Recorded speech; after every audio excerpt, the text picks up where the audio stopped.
In Namen von dem Bund will ich anerkennen die traditionelle Rappeter von Land, wo wir treffen sich heint, das Wurundjeri-Volk von dem coolen Volk. Und wir geben ab Covid seine Imes und Oves von dem Over, von dem Ossid und Zukünftige. Shalom Aleichem, Zuhörer. Ich begrüße euch wieder im Namen von der Bundorganisation Melbourne. Ich hoffe, dass ihr seid alle gesund und in der Heim. Wir führen an noch alt mit unseren Podcasten, wo wir reden wegen Unionen, was haben zu tun mit jüdisch Leben und Kultur. In the name of the Bund, I would like to begin by acknowledging the traditional owners of the land on which we find ourselves today, the Wurundjeri people of the Kulin Nation. I would also like to pay my respects to their elders, past, present and emerging.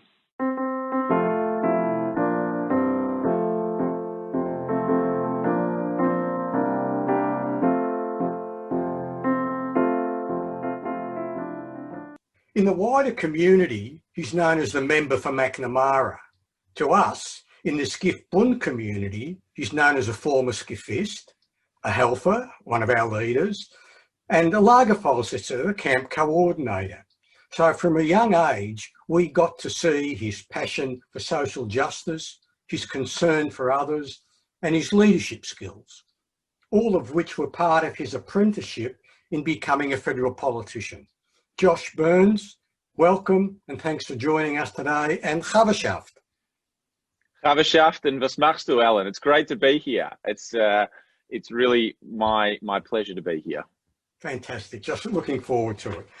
Look, I'd like to kick off with a little known fact about you. In your younger days, I believe you were a pretty reasonable basketballer, is that correct?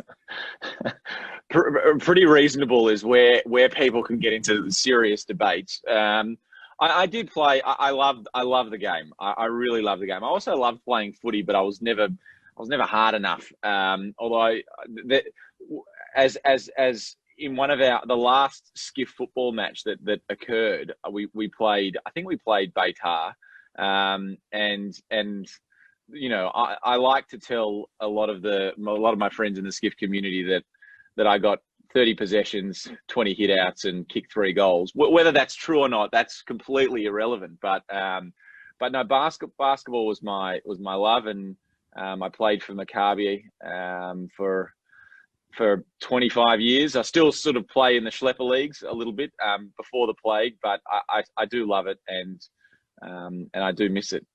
Well, there you go. I mean, we're talking Michael Jordan or LeBron James good, or maybe Lindsay Gay's good. I even Lindsay, I think, probably had me covered. I think, you know, I made the Jewish news a couple of times for my performances. That's the pinnacle of my sporting achievements, I think.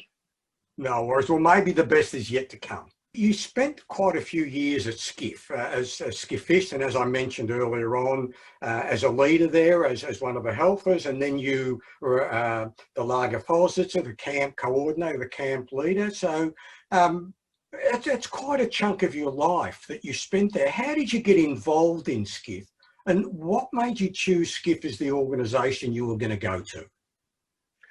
Oh, it's a great question. I do love reminiscing about my days as a SKIFist. My mum was a SKIFist. She went to SKIF, and my dad was a Hashi boy.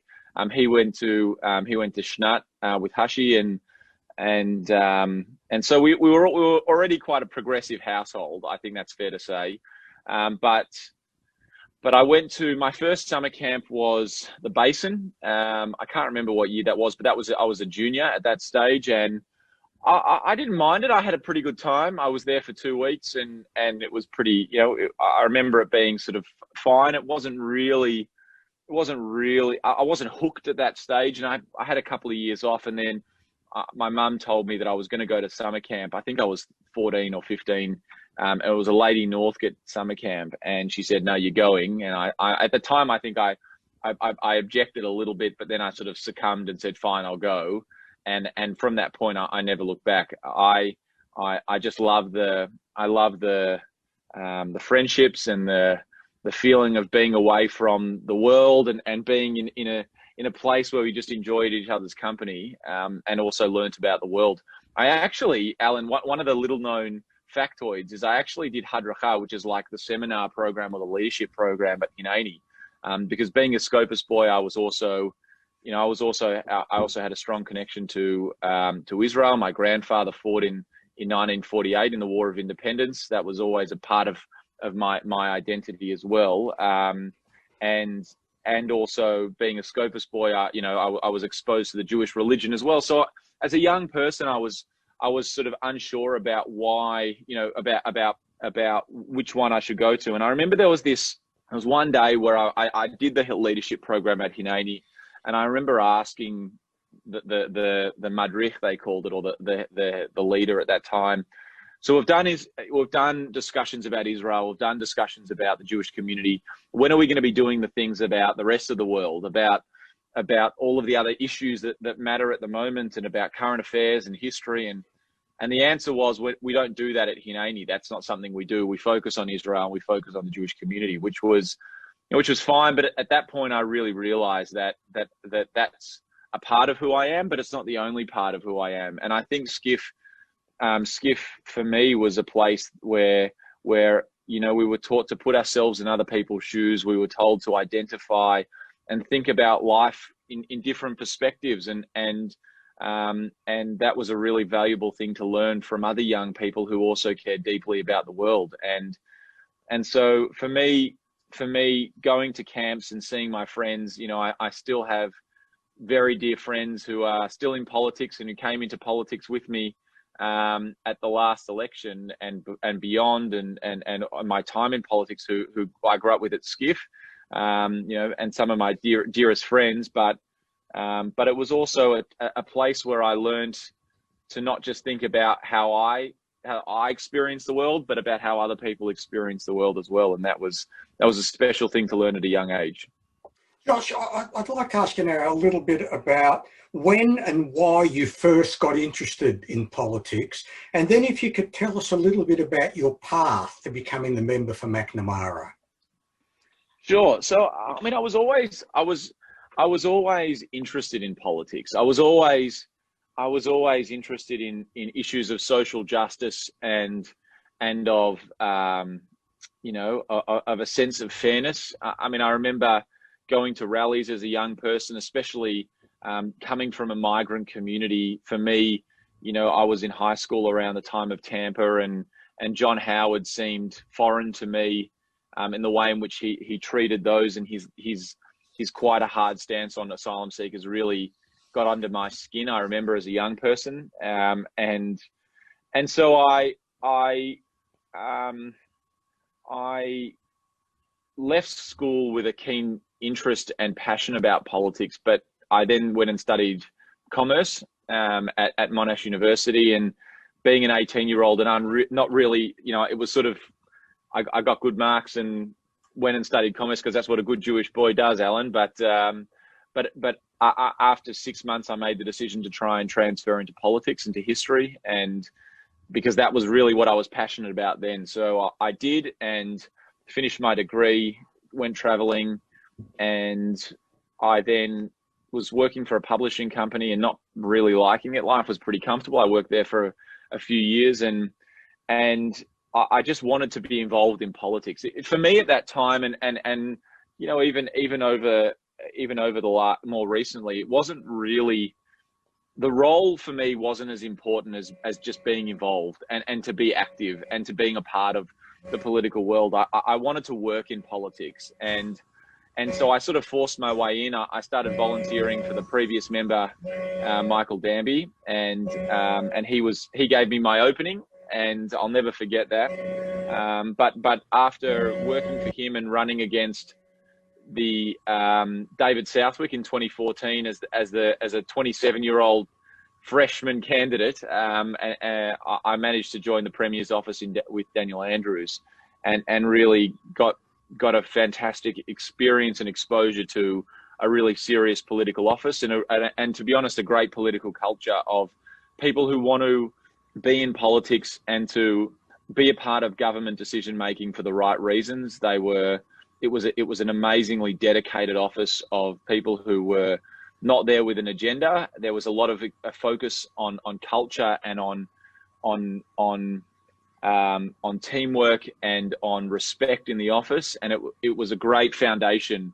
And then that sort of led me to Macnamara, where I was actually not meant to be the candidate. There was a good friend of mine was meant to be the heir apparent for Michael, and he decided he didn't want to do it, and he asked me would I be interested in putting my hand up. And so I guess it's, you know, it's a little bit of luck that the opportunity presented itself, that I was able to put my hand up for a federal seat, which there aren't many federal seats. There are only 151 seats. There aren't many that change hands each election, and there aren't many that we can win at each election, and there aren't many that we can win that, you know, that I have a chance of being pre-selected for. So I thought I had to put my hand up for that opportunity, and you know, the pre-selection was one of the hardest parts about getting elected. You know, you have to convince your friends that you're the right person for the job, and that was pretty soul searching and a pretty good hurdle that you have to overcome in order to find that inner sort of resilience to get through that,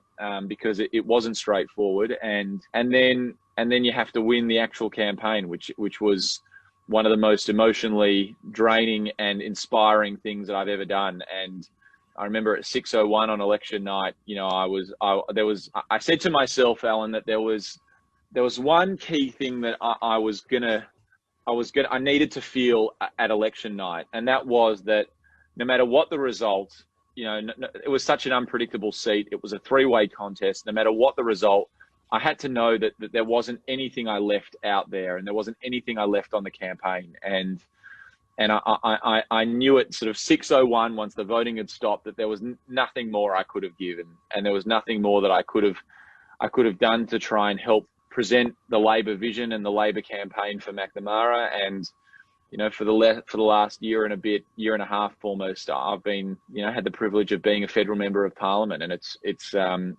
wonderful responsibility, and that's how I'm here today. Josh, I just want to pick up something about the background. If we look at parliamentarians today, the backgrounds for parliamentarians from both sides is pretty narrow. Many of the Labor people come up through the union ranks, or they work as staffers, as you did for Michael Danby or Daniel Andrews. On the Liberal side, you have people like Tim Wilson coming through sort of student politics, the IPA, and then an absurd appointment to the Human Rights Commission, and then pre-selection for a seat as well.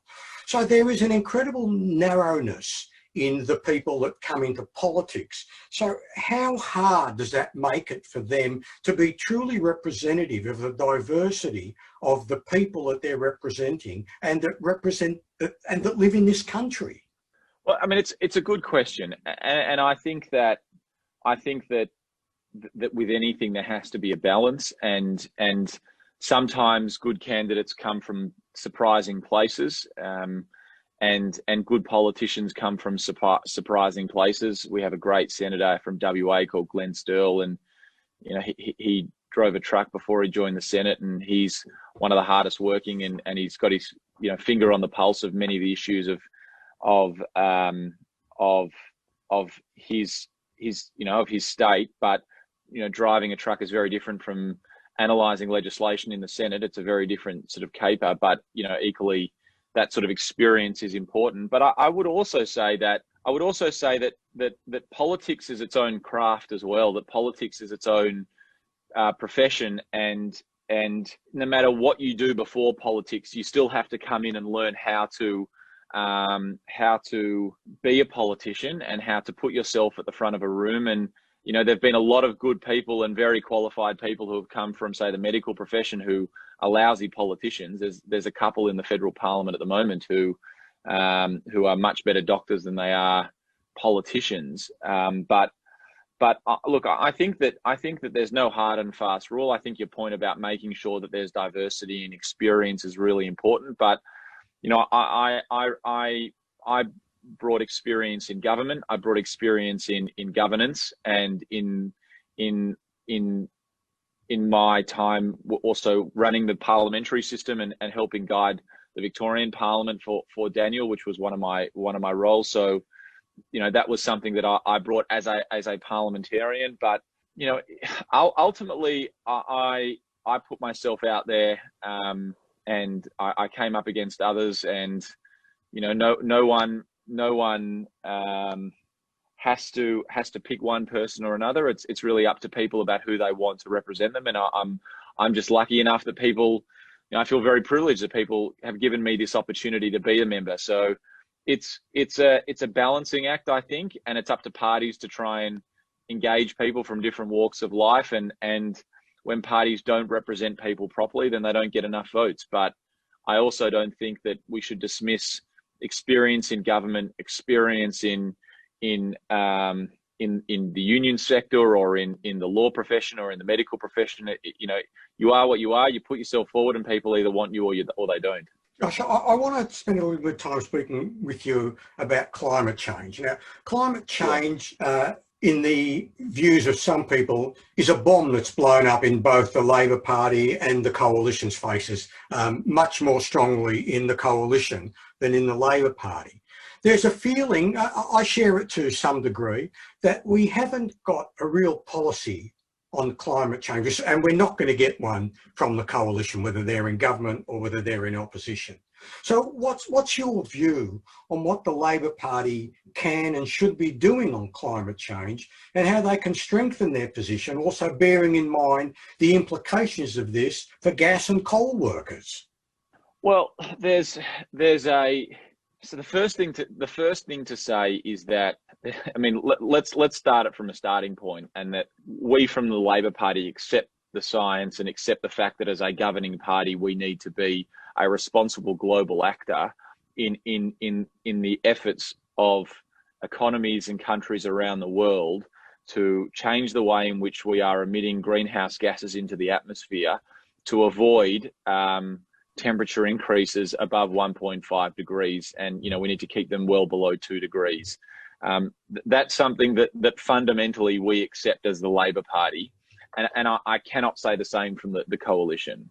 Hang on, Josh, look, that might be true, and I take that at face value, but then you've got the issue of Joel Fitzgibbon coming out, and apparently in a meeting it was reported on, this is not insider knowledge, that somebody referred to him as the member for idiot about some of the positions that he was taking. So the Labor Party is not totally united behind a view on what's to be done about climate change and coal and gas as part of our power generation mix.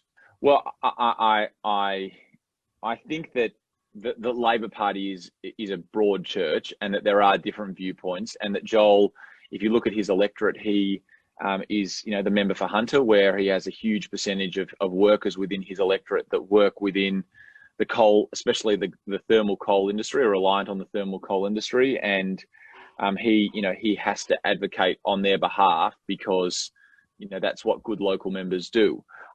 And I think that some of the politics actually are more colourful than the actual policies here, Alan. That I actually don't think that there's that much of a difference when you come down to some of the policies between some of the key figures in the Labor Party.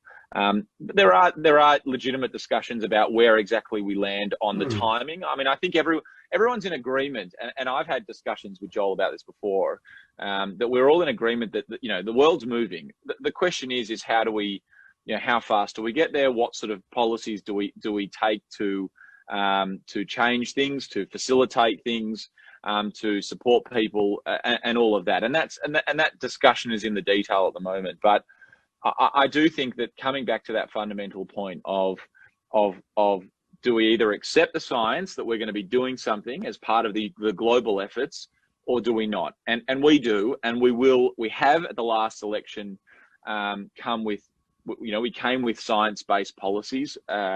We came with emission reduction targets. We came with energy reform. We came with agricultural reform. We came with transport reform.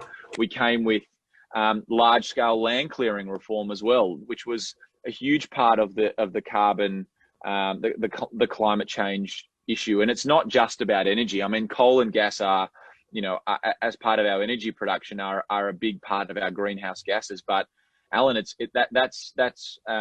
energy is, I think, around a third of Australia's greenhouse gas emissions. When you look at also all of the other industries and all of the other parts of our economy, it can't just be about energy. Even if we were to go 100% renewable, we still wouldn't be going far enough if that's all we do. We have to look at the economy-wide policies, which is what Labor brought to the last election, which may not have as sort of sexy politics and headlines from the Herald Sun and the Australian about Labor, but it actually is where the legitimate scientific difference around Australia's emissions are going to come from. So, we've already seen a beginning of what sort of picture will an Albanese Labor government look like. The first one is that there's a few things and there's a few markers that have already been put into the ground, and more will be revealed as we get close to the last election. The first one, obviously, is that we have a target towards net zero emissions by 2050, which is a part of the Paris Climate Accords. The second one is that there's no new coal-fired power generation. We are firm about it's absurd to be investing and for the government to be underwriting in coal-fired power generation in Australia. That's something that Labor does not support. It makes no environmental sense and no economic sense. The other big markers that we've seen also is last week in the budget reply, we saw Anthony Albanese outline a $20 billion plan to rebuild and renationalise in a public effort the national energy grid, which would help facilitate all of the new energy generation into the next 20, 30 years. And as we know, the International Energy Agency in the last 24 hours came out with a report that spoke about how solar is now one of the world's biggest producers of energy, and that it's only going to get bigger, it's only going to get cheaper. And Anthony Albanese's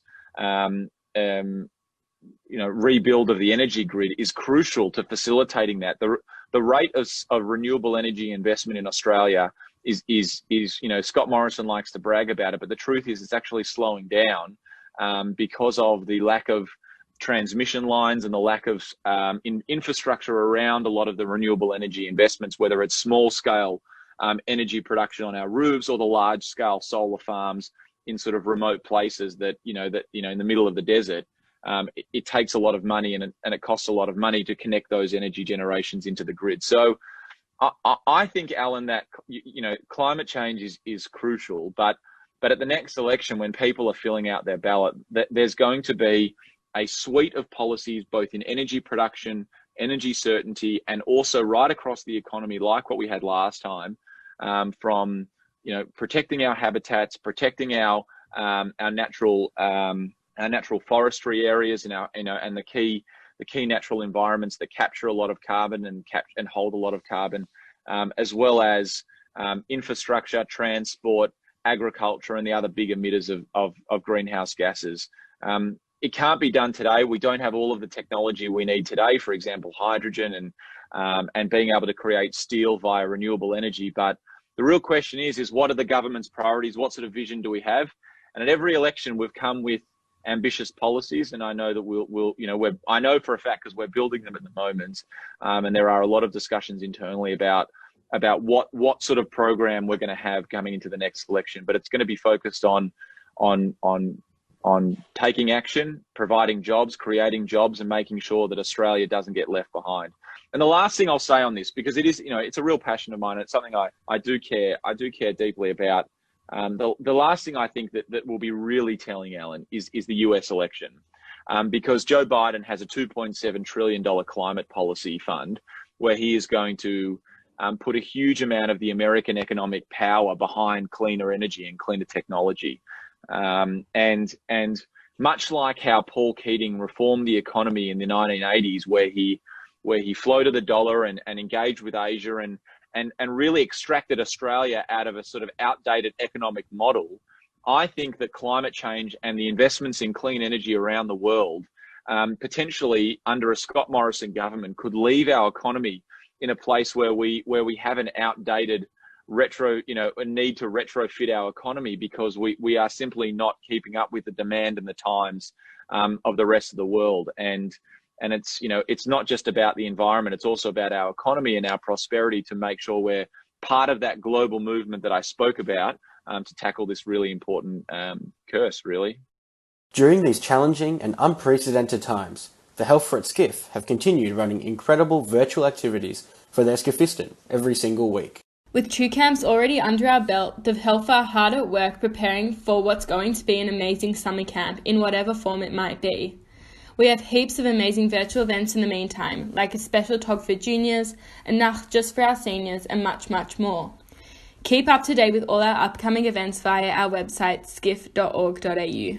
If you were interested in joining us at SKIF, a place for all kids from grades 2 to 11, then please get in contact with us via skifhelfer@gmail.com. Ravashaft.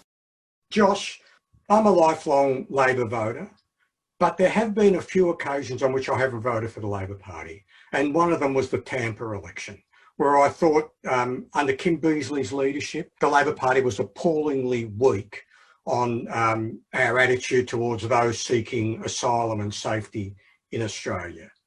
And I don't think the Labor Party's recovered from that, quite frankly.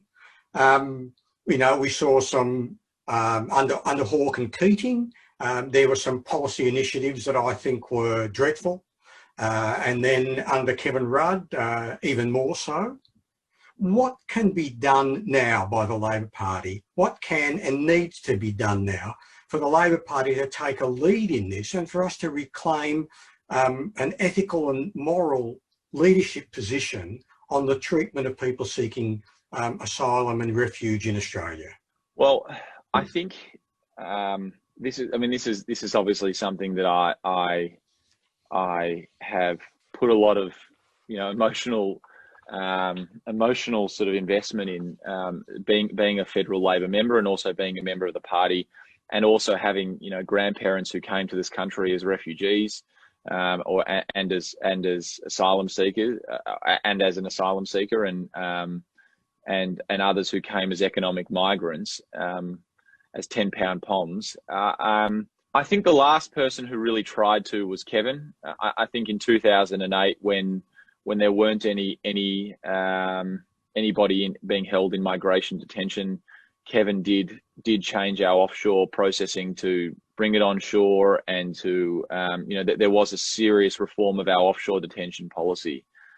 And Allan, it was to hear Tony Burke talk about how when he was the immigration minister, and he used to turn up to work every day, and he used to get briefings of the names of the kids that they'd scooped out of the ocean on their pathway to Australia. It was a terribly confronting thing that he had to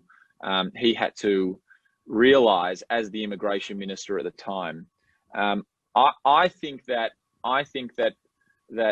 a lot of the debate on seeking asylum is caught up in that specific part of our asylum seeker policy, which is an important part, and I think that the friction about where we hold asylum seekers and the conditions in which they are held and how long they're held are all absolutely legitimate discussions. And I've been very critically publicly about the treatment of people on Manus and Nauru, about the length of stay, the indefinite detention, the detention of innocent people on Christmas Island, of the family from Biloela being held on Christmas Island. I mean, it's appalling the way in which Scott Morrison and Peter Dutton politicise the welfare of people.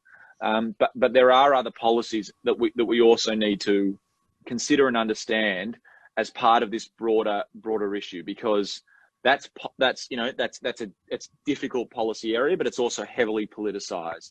Where I think we also where I think that we outlined a real plan of reform at the last election, and I think that we're heading towards a similar program of reform, is in a few areas. The first of all is under temporary protection visas. People in Australia under TP visas, especially under this government, and temporary visa holders are treated appallingly. They have no access to support mechanisms. They have limited work rights in some cases, and many of them have deemed to be granted refugee status, but Scott Morrison and Peter Dutton like to keep them under temporary visas, and it's just cruel. There's no reason. We have consistently come to elections with policies to make sure TPVs are abolished, and that if you're granted to be an asylum seeker in this country, that you get a permanent protection in this country, and you get the work rights, the support payments, all of the different bits that come with being a citizen or a permanent resident.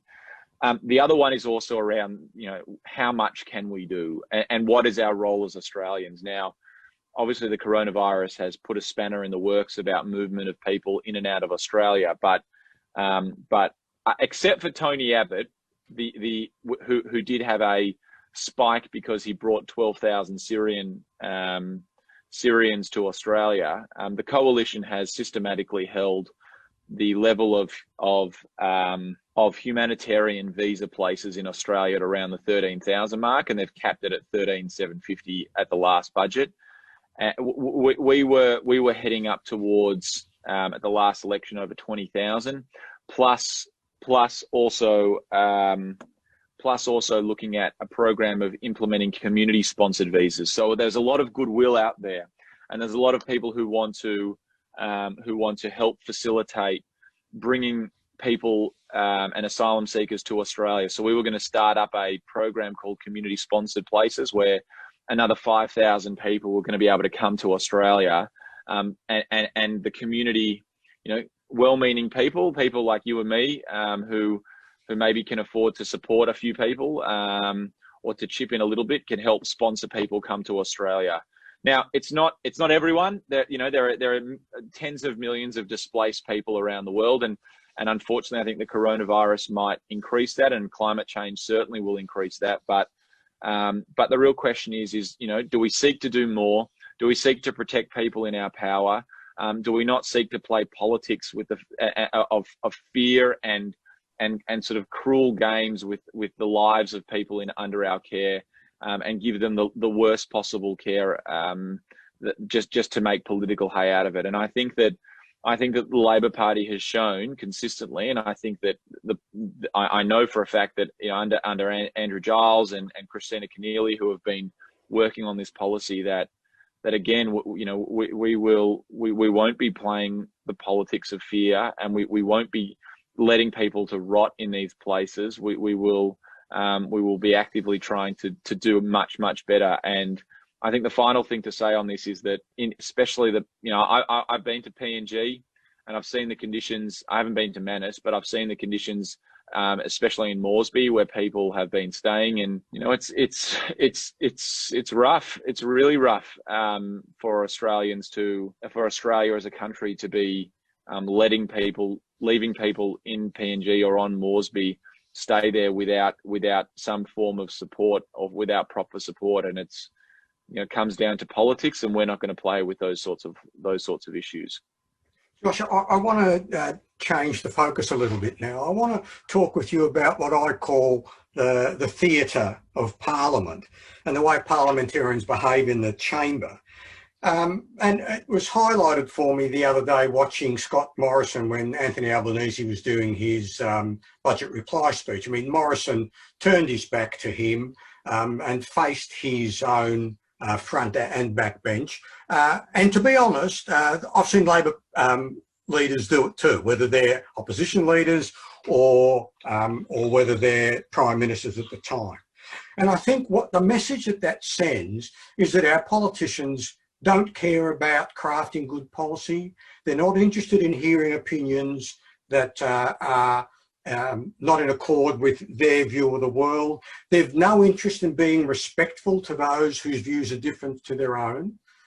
And then we're surprised that we can't have respectful debate in the community, that we can't have good policy discussions, that we can't find common ground.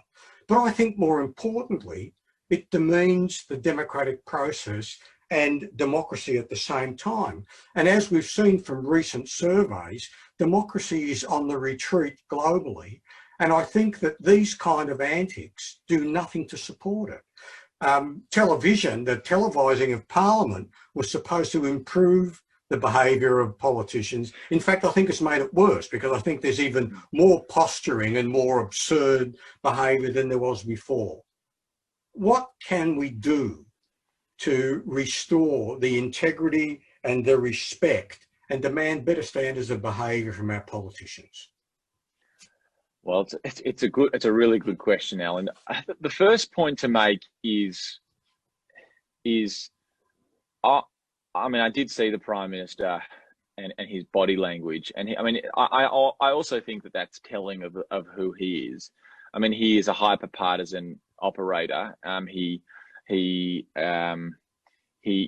him, he's not there to run a constructive parliament. He's not there to include Anthony Albanese. He's there to exercise power and to in his mind, have authority over his party. And I think that that's the sort of thing that drives him. You would have seen him include Anthony Albanese in the National Cabinet or the responses to the coronavirus or to bushfires. I mean, he just doesn't engage constructively on any of that stuff. And I actually have to say that Albo, throughout this period has not sought to sort of run the hysterical politics of what we've seen, especially by the Victorian Liberal Party, and by some of their sort of more sort of schoolboy prefect style politics of just throwing shade and not really throwing any sense. We have tried to, over this pandemic, especially where people are heightened and where partisan politics are too consequential, to try and be constructive and to try and put forward ideas to the government and to try and point out things to help the government get through this pandemic, whether it was the wage subsidy, whether it was the childcare policies, whether it was the moratorium on evictions, whether it was the increase in what they call the job seeker payment now. There was a number of different initiatives where, even Medicare and the telehealth on Medicare, it's something that Chris Bowen would put forward to Greg Hunt in the very early days of this pandemic. So I agree with you that there should be more constructiveness in politics. And I actually, almost to the detriment where, people sort of say, where is Albo?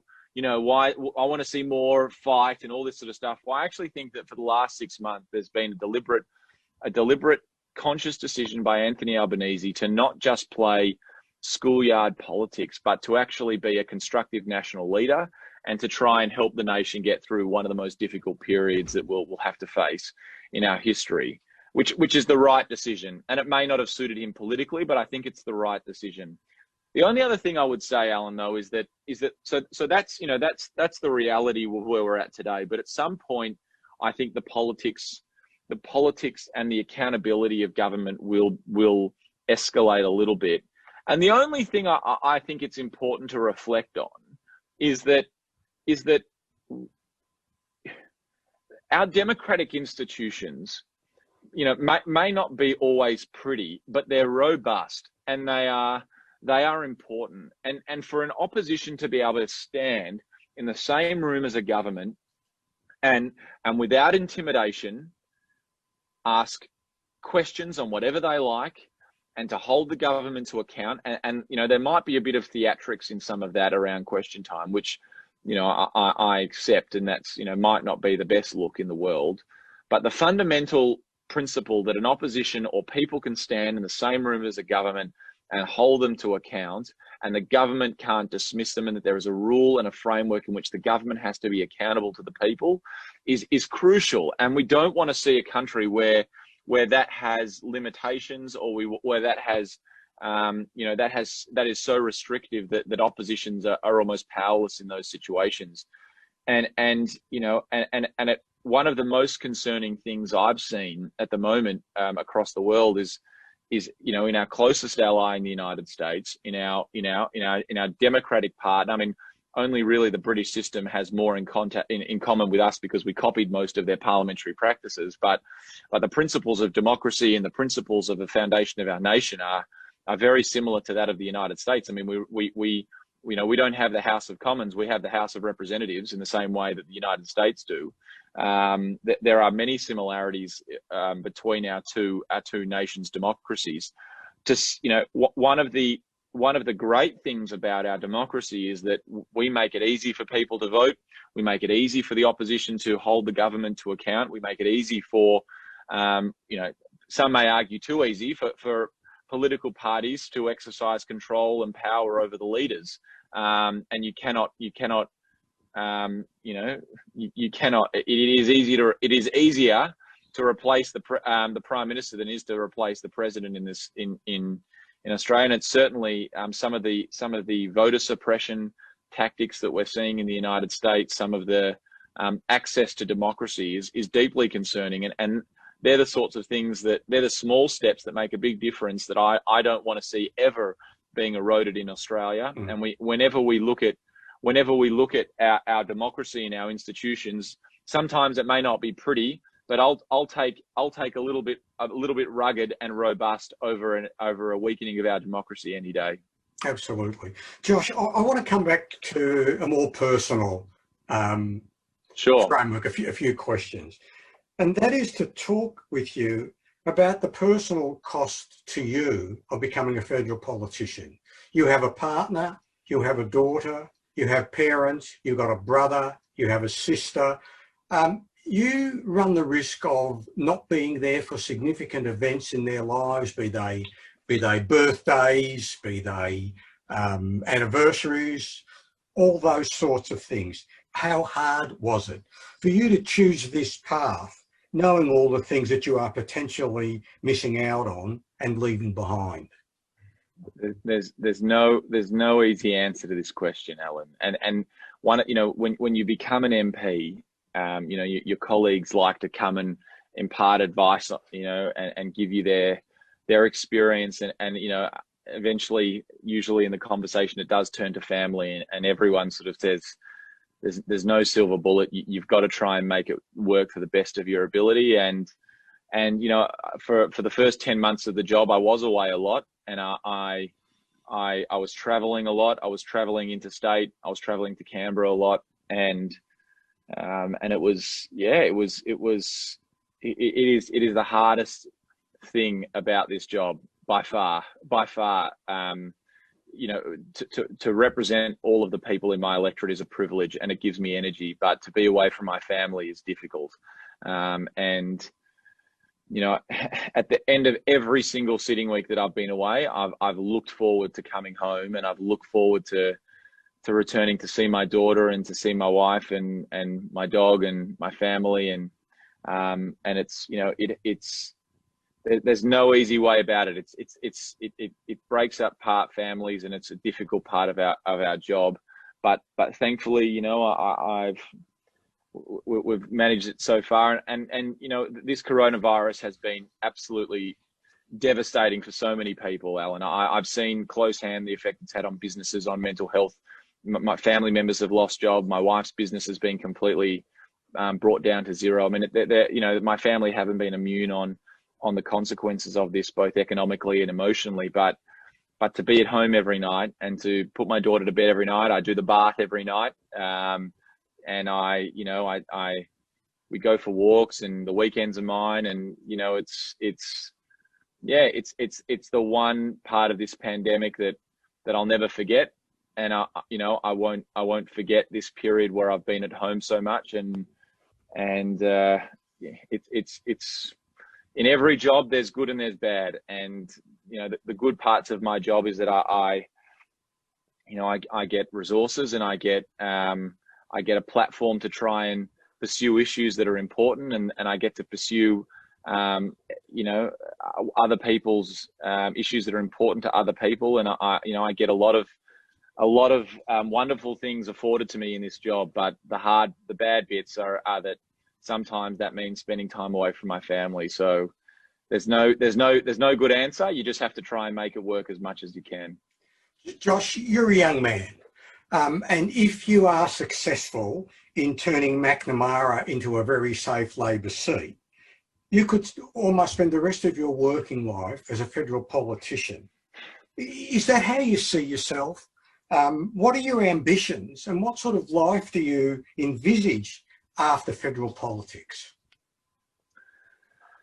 Well, I mean, I do think that there is something to be said that there's no such thing as a safe seat anymore, Alan. And you know, while the margin is a little bit bigger than it was at the last election, I also think that politics is unpredictable, as we're seeing right across the country right now.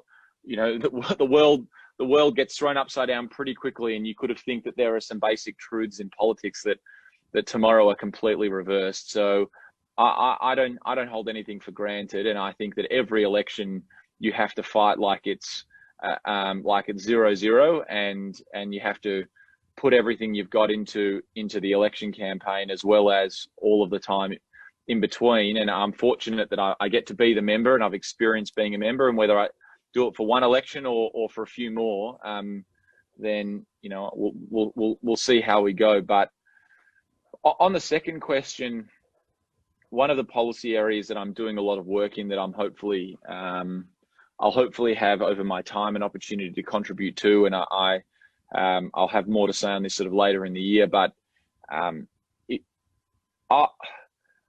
people in Australia, I think less and less are able to achieve some form of financial security, and my generation of young people and young Australians, are the pathways to achieving that financial security are becoming more and more limited. And that doesn't mean, you know, extreme wealth, and it doesn't mean, you know, having every luxury in the world and swimming pools. It means retiring with assets. It means, especially for women, not retiring with, you know, enough superannuation to last you 6 months as opposed to your retirement. It means more and more Australians being able to get into the housing market.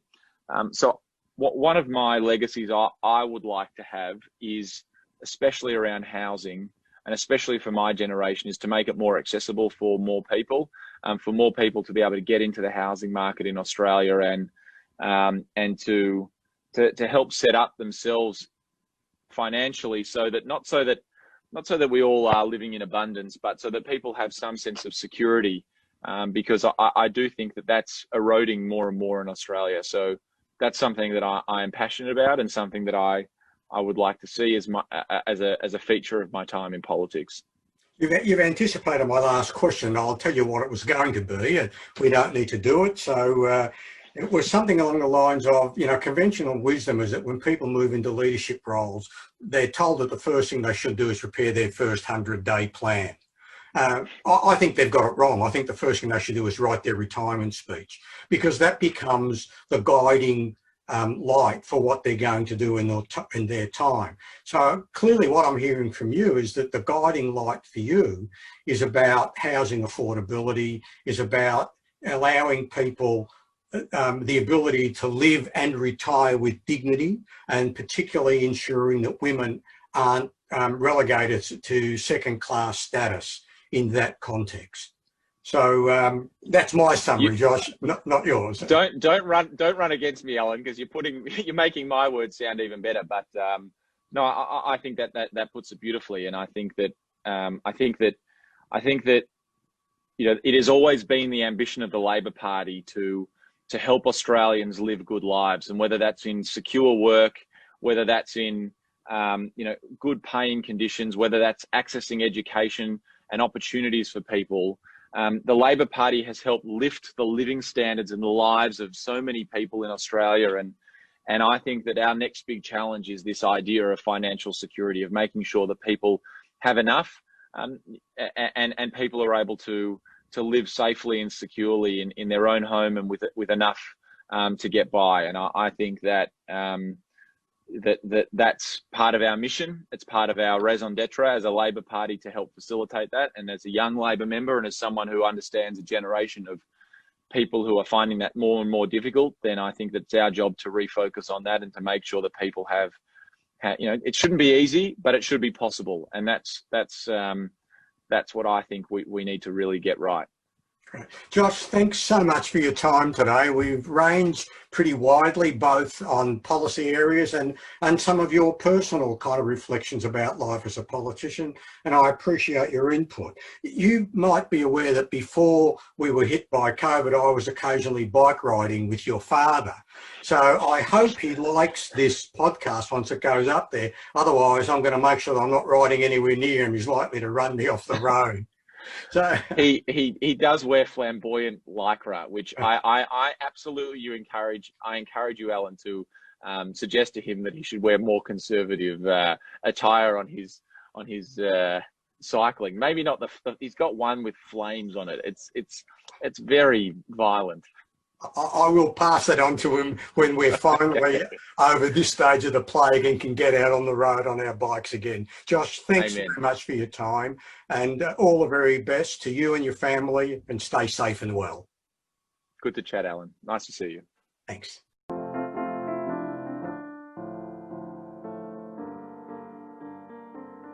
We hope you enjoyed today's discussion with Josh Burns, ALP member for Macnamara, as he shared with us his memories of SKIF as a teenager and later as a young adult in a leadership role there.